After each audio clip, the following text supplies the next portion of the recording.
So I've been seeing this conversation that's been on the internet where everybody's been talking about music is cooked, the entertainment business is cooked, it's over, it's over. And it's not that. It's just things have changed on how we receive visibility, right? So if we look at being a celebrity from the inception of it, like let's just go from like shit, let's say 1950 to 2000, right? From 1950 to 2000, being a celebrity was driven by like mystique and scarcity, right? You'd always try to tune in because you'd have a fear of missing out on things or you didn't know a lot about this person. And there were only a selective few distribution channels to see these people, whether if it was radio, a magazine, television, uh, movies, whatever that may be. That's how you seen and heard and learned about celebrities. Well, around 2000, things changed because the internet comes in, and now you got this thing called MySpace or DatPiff or Twitter. But the problem with the early internet was everything was in chronological order, right? It wasn't like how the algorithm is today where it recommends things to you. It was in chronological order. So if you was on Twitter in 2005, 2006, you only really seen what the fuck you followed. You know what I mean? Whatever you followed is what you saw. So if I posted something and you follow me and another artist and that other artist posted something 30 seconds after me, you'll see my post and their post. That's how it went. Somewhere around like 2011 or 2012, from my studies that I've researched and everything I'm telling y'all, this is just a different way for y'all to look at shit. I'm not saying this is the way of doing things or this should be your way that you should look at things. I'm just saying this is a different way of viewing things and how I see it. Somewhere around 2012, they created a new algorithm that was now recommended based to where now it would recommend things to you based off how long you watched the video or what you liked or what you commented on. And when that happened, it basically took the ability for us to own our audience away. Because now Instagram owns the followers, YouTube owns viewership, TikTok owns virality, shit, Spotify owns your listeners. You don't own the physical audience. So in this era, we've been so caught up talking about owning our masters when we really need to be worried about owning our data. Because through our data, we can now see what people come to us for, where they're going after, where they came from, all these different things. And now you can create momentum directly with your people and create something to where you can recommend yourself to those people. Meaning, we should look at ourselves as artists as an app now. You're not just an artist, you're an app. So people should be able to come into your algorithm and get all things you. But in order to do that, we have to be on these platforms to be able to mobilize our audience from an Instagram to our app or whatever it may be. And look at yourself just like a brand, like I'm saying, brand an app. How Coca-Cola has a music department, a sales team, a video team. Or we need all of that as an artist to control the app. So if I can get 5 people a day to move from a platform to my app, now I can give them music. I could talk to them directly. I could give them videos. I could say, should I drop this song first or should I do this one?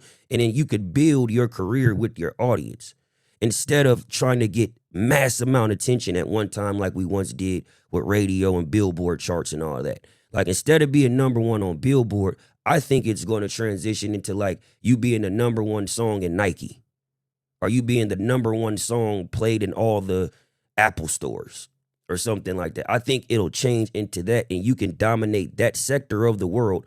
People who Shazam you and meet you from there can now download your app and see your concert, your merch, everything right there from the app. And you can directly speak to them versus trying to just communicate with them on everybody else's platform that they own.